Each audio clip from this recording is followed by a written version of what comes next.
จากวัดดับภัยเชียงใหม่สืบสานเวลาผ่าน131 ปีนานไกลวัดพระบาทอุดมรุ่งเรืองงามตาเจ้านายบุญธรรมวงศาข้าหลวงพวงเชียงใหม่ปกครองหัวเมืองฟ้าทุ่มเทแรงกายแรงใจทุกชาติพันธุ์รวมใจรักษามัคคี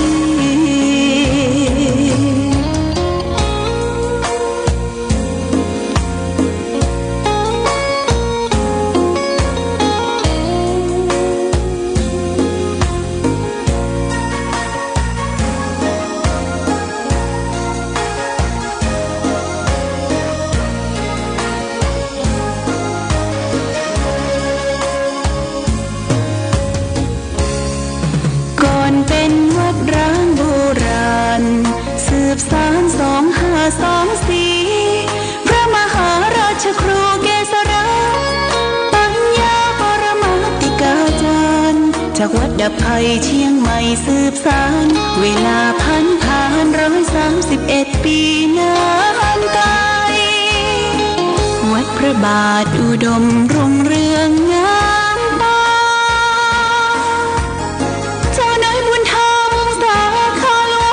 เชียงใหม่ปกครองหัวเมืองฟ้าทุ่มเทแรงกายแรงใจทุกชาติพันธุ์รวมใจรักษามัคคี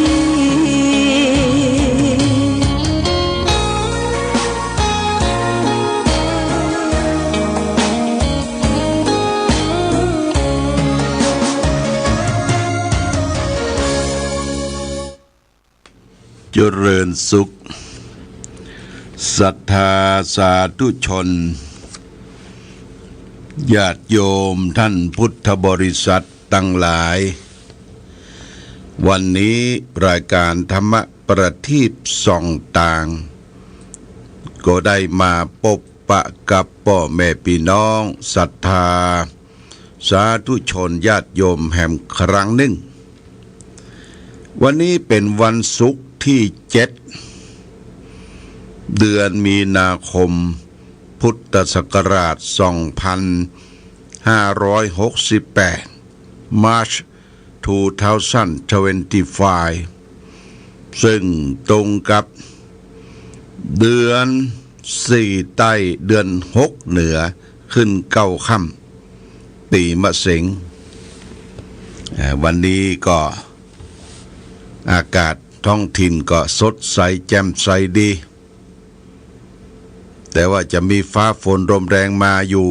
ตามที่กรมอุตุนิยมวิทยาประกาศวันที่6ที่7ที่8แต่นั่นแหละบางทีมันก็ประกาศไว้อาจจะมีลมพัดพาไปตกที่อื่นเพื่อก็ติดตามเรื่องของภูมิอากาศก็แจ้งข่าวให้แก่พ่อแม่พี่น้องประชาชนให้รับทราบวันนี้เป็นวันศุกร์นะญาติโยมวันศุกร์นี้จะมีรายการธรรมประทีปส่องต่าง2 ภาคเจ้าตอนเย็นตอนเช้านี้ก็คือตั้งแต่7 โมงครึ่งถึง8 โมงตอนกลางคืนบึดก็20 นาฬิกาไปถึง21 นาฬิกา 35 นาทีเพราะว่า9 โมง 35นี่เปิ้นก็จะปิดสถานีจากต้นสายของสถานีมาจากต้นสายญาติโยมบางทีเฮาเผลอไปอู้ไปเปิดปิดมาปุ๊บศรัทธาญาติโยมโอ้ปิดบ่มีครูบ่มีปีมีคุยอีหรอเปิ้นว่าก็เตรียมเตรียวตัวไว้สัก9 โมงครึ่งเมื่อคืนนี้ก็รากันญาติโยม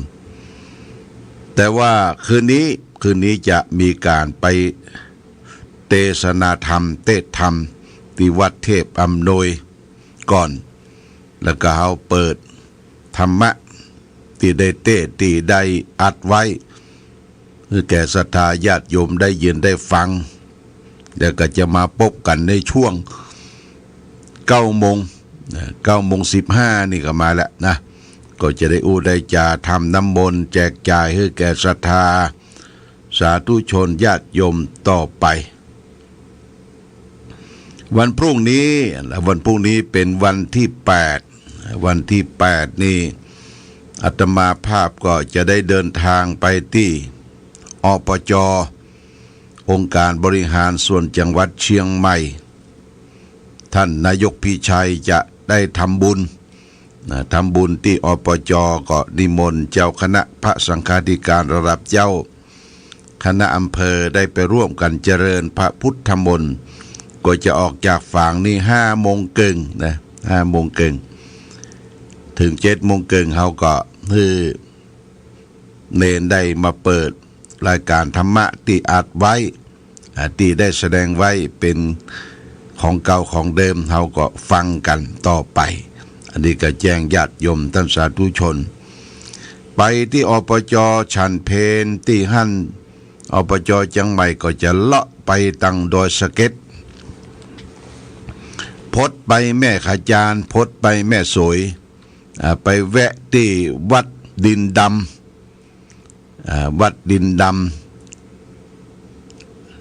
ตำบลดินดำอำเภอแม่สวยนี้เพิ่งก็จะมีการทำบุญฉลองเจ้าคณะอำเภอชั้นเอกของวัดท่านสุจินต์วัดดินด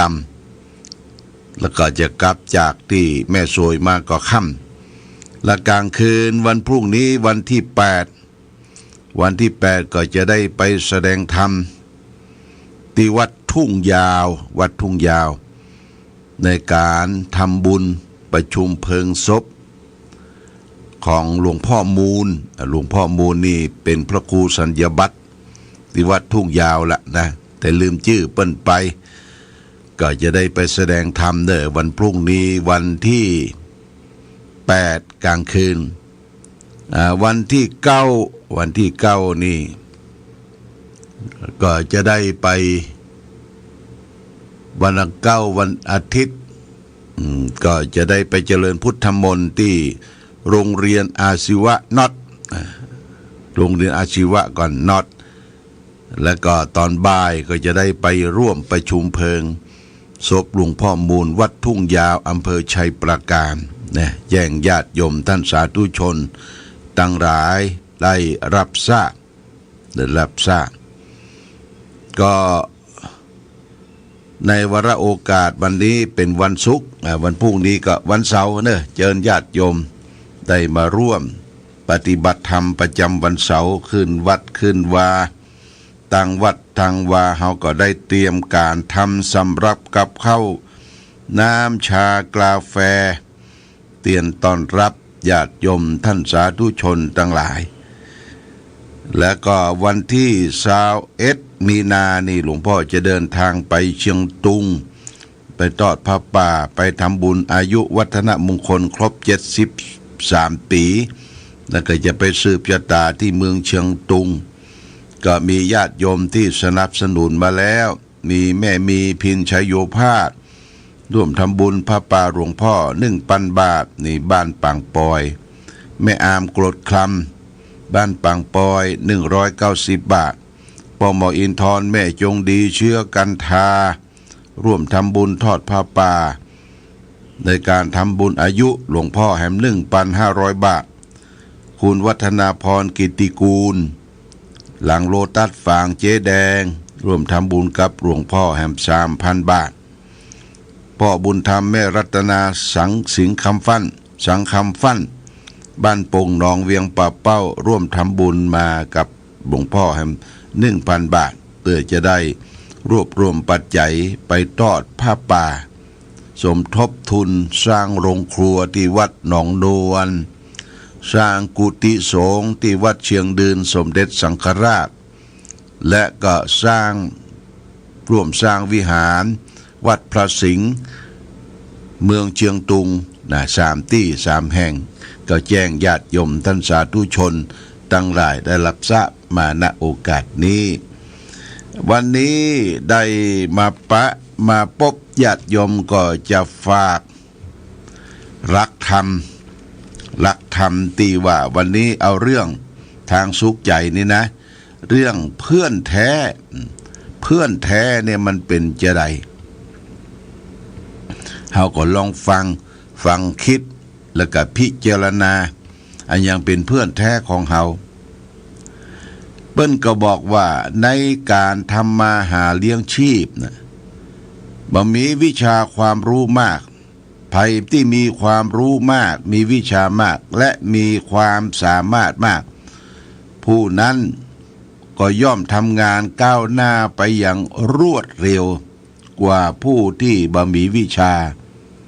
เพราะผู้มีวิชาย่อมมีการพัฒนาการตัวเองอยู่เสมอส่วนคนที่บ่มีวิชาความรู้มีแต่ความดักดานอยู่กับที่ฉะนั้นวิชาจึงเปรียบเสมอเพื่อนในการทำมาหาเลี้ยงชีพวิชานี่ไม่จำเป็นต้องจบปริญญาโทเอกอย่างญาติโยมเป็นวิชาคือความรู้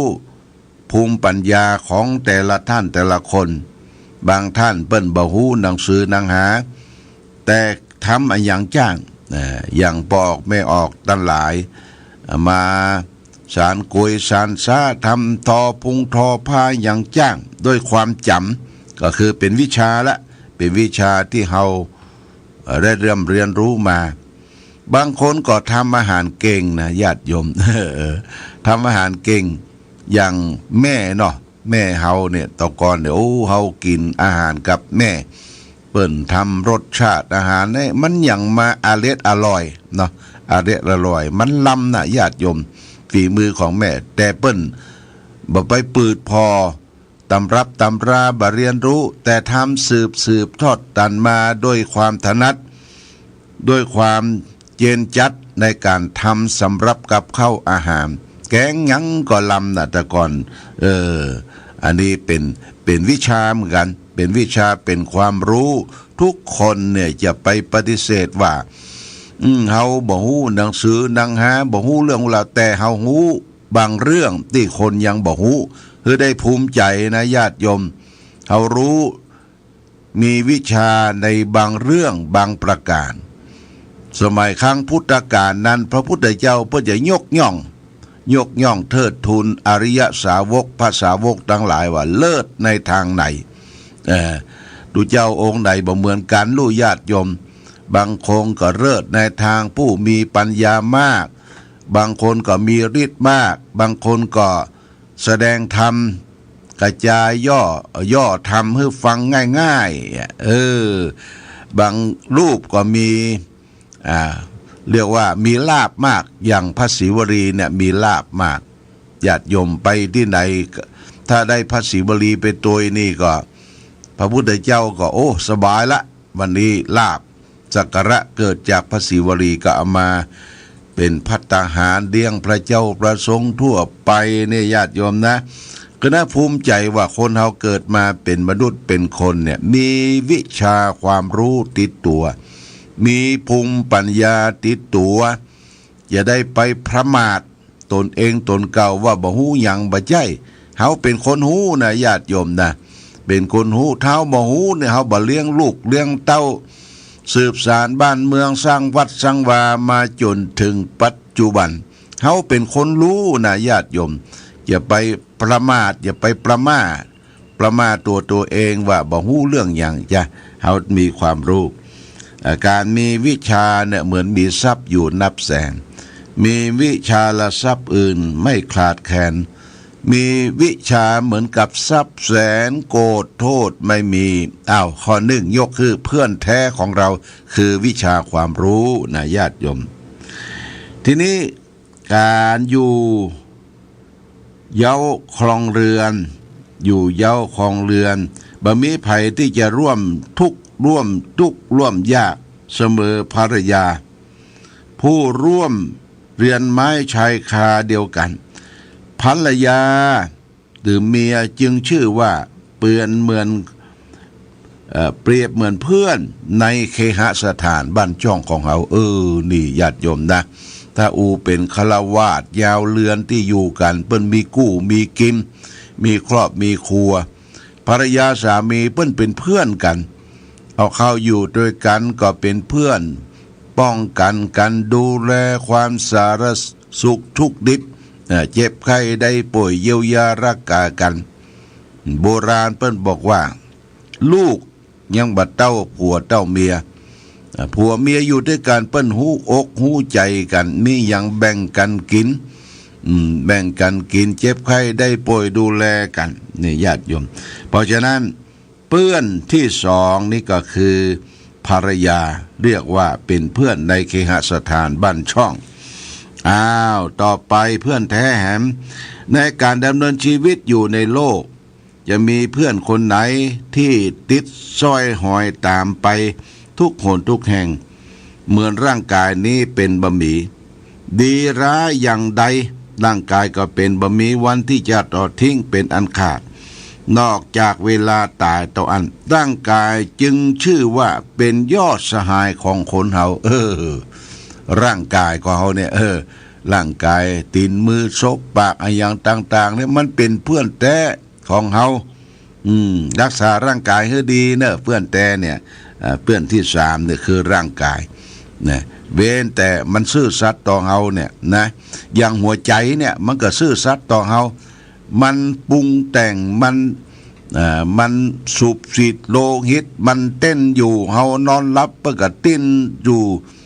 ถ้ามันทรยศเฮามาได้เนี่ยเฮาก็บ่สามารถที่อยู่ได้เพราะฉะนั้นรักษาใจเปื้อนใจเฮาเนี่ยร่างกายเนี่ยบอดี้ภาษาฝรั่งบอดี้นี่ร่างฝาฝรั่งร่างกายรักษาเฮาให้ดีจะไปเอาอย่างมาใส่ร่างกายไปจะทำลายมันบางคนมากินบุหรี่กินยากินเหล้ากินยังทำให้ร่างกายสุดโทรมเนี่ยมันบ่เป็นเพื่อนแท้ละนะญาติโยมต่อไปก่อนจะตายธรรมะจึงเป็นเพื่อนทำให้เกิดความสว่างแก่ทางในโลกหน้าและโลกของเราไร้ธรรมะเสียแล้วอนาคตก็มีแต่มืดมนอนทการด้วยเหตุนี้ธรรมะจึงเป็นเพื่อนแท้ของเฮาก่อนตายควรแสวงหาธรรมควรแสวงหาบุญควรแสวงหาปารมีมาสร้างเสริมในชีวิตของเฮาโดยเหตุนี้วิชาภรรยาร่างกายธรรมะสี่อย่างเนี่ยจึงเรียกว่าเป็นเพื่อนแท้ของคนในทุกคนวิชาเป็นเพื่อนเลี้ยงชีวิตยามอยู่เรียนเมียสนิทเพื่อนร้อนร่างกายสหายติดยามทุกข์ยากนาธรรมะหากเป็นมิตรค่อนเมื่อโมยอาสันนี่เป็นธรรมโลกกนิตดีได้บรรยายเปิ้นไว้ว่าวิชาเนี่ยมันเป็นเพื่อนของเฮาคือความรู้ความมีภูมิปัญญาภรรยาเป็นเพื่อนในเคหสถานบ้านจ้องร่างกายเป็นเพื่อนของกันที่เฮาทรงตัวทรงตนอยู่ได้สุดท้ายธรรมะเป็นเพื่อนแท้ก่อนเฮาจะลาละดับขันจากโลกนี้ไปเพราะฉะนั้นธรรมะจึงมีความจำเป็นธรรมะมาจากไหนญาติโยมธรรมะมาจากธรรมชาติมาจากตัวเฮาที่ประกอบไปด้วยธาตุสี่ขันธ์ห้าประกอบโดยรูปและนามรูปก็คือสิ่งที่หอนอยู่คือมีธาตุสี่ประชุมกันธาตุดินธาตุน้ำธาตุไฟธาตุลมนามคือหัวใจเฮาซึ่งประกอบด้วยความรู้สึกนึกคิดเป็นเวทนาสัญญาสังขารและวิญญาณเพราะฉะนั้นเวลาไปประพฤติปฏิบัติธรรมเปิ้นเฮินนั่งภาวนาดูรูปนามดูธาตุสี่ดูขันธ์ห้าดูรูปเวทนาสัญญาสังดูรูปคือธาตุทั้งสี่ธาตุดินธาตุน้ำธาตุไฟธาตุลมดูเวทนาดูสัญญาสังขารเรื่องของจิตใจเพราะฉะนั้นการประพฤติปฏิบัตินี่เปิ้นจะให้ดูรูปดูนามว่าเฮามีความทุกข์ความยากความลำบากเฮามีความอิจฉาตาร้อน บ่ม่วนอกบ่ม่วนใจกับสิ่งใดสิ่งหนึ่งมันอยู่ที่ตัวเฮาหมดญาติโยมสิ่งอื่นภายนอกมันเป็นปัจจัยเข้ามาในจิตในใจเฮาก็เก็บสิ่งเหล่านั้นไว้เพราะฉะนั้นรักษารูปนามโดยการสร้างสมคุณงามความดีไหว้พระสวดมนต์เจริญสมาธิภาวนาตื่นเจ้าขึ้นมาก็ญาติโยมก็ล้างหน้าล้างตาไหว้พระก่อนเด้อไหว้พระแล้วก็เจริญพุทธมนต์สวดมนต์ไหว้พระก็บ่อย่างยากคือ